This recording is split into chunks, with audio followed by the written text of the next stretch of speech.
تمہیں شاپنگ کروانی ہے تیاری کرو بازار جانا، اور اسے معلوم ہے کہ وہ تیاری کیسے کرتی ہے.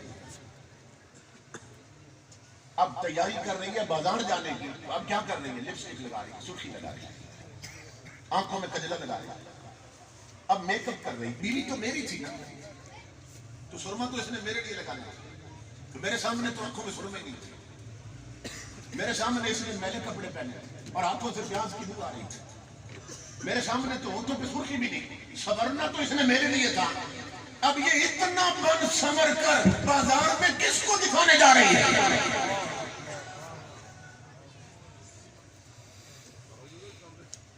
اور وہ بےغیرت لوگ جو اپنی بیوی اور بیٹیوں کو بنا سنوار کر شاپنگ مالوں میں پھرتے ہیں اور پارکوں میں پھرتے ہیں اور عیاشی کی اڈوں میں پھرتے ہیں. میرا جی چاہتا ہے ان کے گریبان پکڑوں. ظالموں، بیویاں اپنے دیکھنے کے لیے ہوتی ہے، غیروں کو دکھانے کے لیے نہیں ہوتی ہے.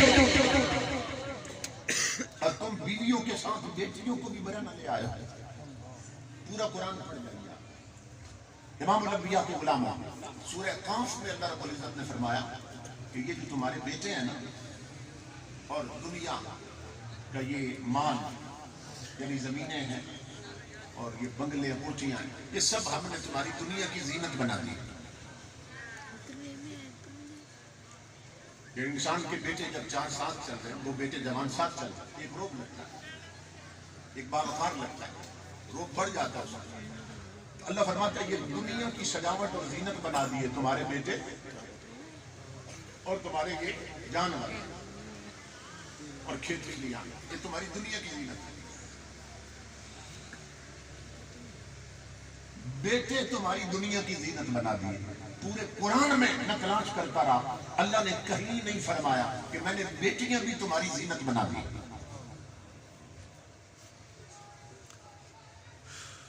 بیٹوں کا فرمایا میں نے بیٹوں کو بنا دی. سورہ کاف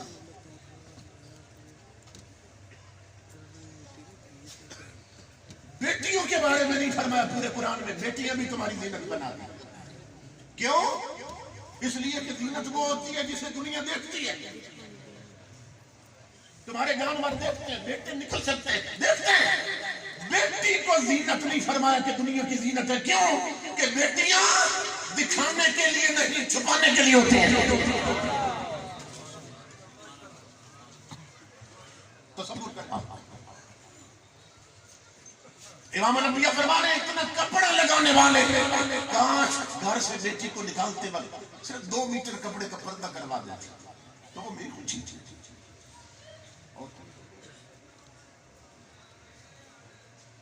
امام الانبیاء کی غیرت کا حال یہ تھا. میرے آقا کے غلاموں کہ حضور نے ایک غزوے میں، ایک جنگ میں، جب مسلمان جنگ جیت گئے تو کافروں کی بیٹیاں قیدی بن گئی. حاتم طئی کی بیٹی بھی، اس کے سر کی چادر کہیں گر گئی تھی، باقیوں کے سر ڈھکے ہوئے تھے، اس کی چادر کہیں گر گئی. اصحاب رسول کہتے ہیں کہ اللہ کے حبیب کی نظر پڑی تو گرم ریت پر حضور دوڑتے ہوئے اس کی طرف چلے گئے اور اپنی وہ کالی کملی جس کی عظمت کی فرشتے قسمیں کھاتے تھے امام الانبیاء نے کاندھے سے اتاری اور کافر کی بیٹی کے سر پہ ڈالی. اور میرے آقا نے فرمایا میری بیٹی سر ڈانپ لے، سر ڈانپ لے، جسم ڈانپ لے.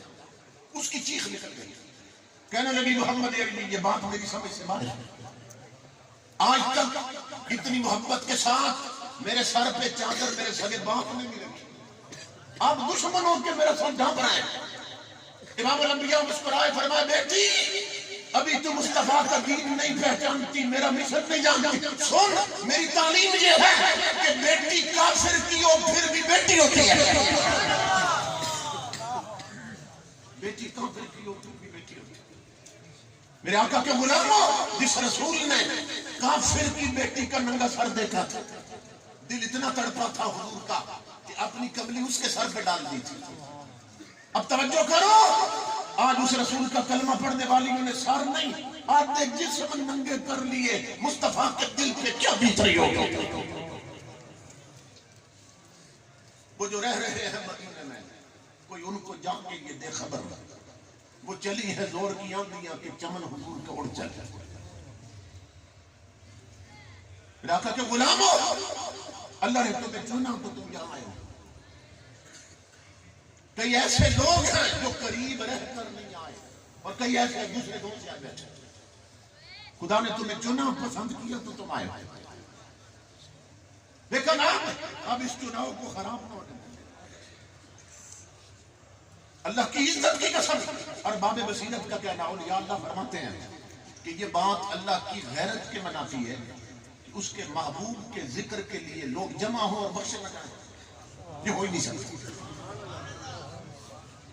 اس کے محبوب کے ذکر کے لیے لوگ جمع اور بخشے نہ جاتے ہیں. یہ نہیں ہو سکتا. بخشش ہو جاتی ہے. دیکھ نہیں. کتنے لوگ تھے گھر سے آئے تو جہنمی تھے اور یہاں بیٹھ کر اٹھنے سے پہلے جنتی ہو جائیں گے. کتنے لوگ گھر سے آئے شقی تھے یہاں اٹھنے سے پہلے شہید ہو جائیں گے. بدبخت تھے اٹھنے سے پہلے کچھ وقت ہو جائیں گے. بخشش میں دیر نہیں لگتی. لیکن دیکھنا یہ ہے کہ یہاں سے اٹھ کر گھر جانے کے بعد کتنے ہیں جو اس بخشش کو پھر بچا کے رکھتے ہیں. بخشش تو ہو گئی لیکن اگر امام الانبیاء کے علماء جا کے صدر چھوڑ دی پھر بخشش بچا نہیں سکے. گھر جا کے پھر بیٹھ پہ بیٹھے اور فلم دیکھتے پھر ٹچ موبائلوں پر آنکھوں کی بدکاری میں مبتلا ہونے لگے تو پھر ہم نے بخشش بچا کے نہیں رکھی. تو بخشش ہونا مشکل نہیں ہے. مشکل ان لوگوں کے لیے ان محفلوں کا مقصد یہ ہے کہ صرف بخشے نہ جاؤ زندگی بھر پھر بخشش بچا کے رکھو. ایک فقیر سے کسی نے پوچھا تھا کہ بتاؤ کہ مسلمان میں اور کافر میں فرق ہے. جو فقیر ہوتے ہیں نا وہ جوس نکالتے ہیں. وہ نی کی بات کرتے ہیں پتے کی بات کرتے ہیں.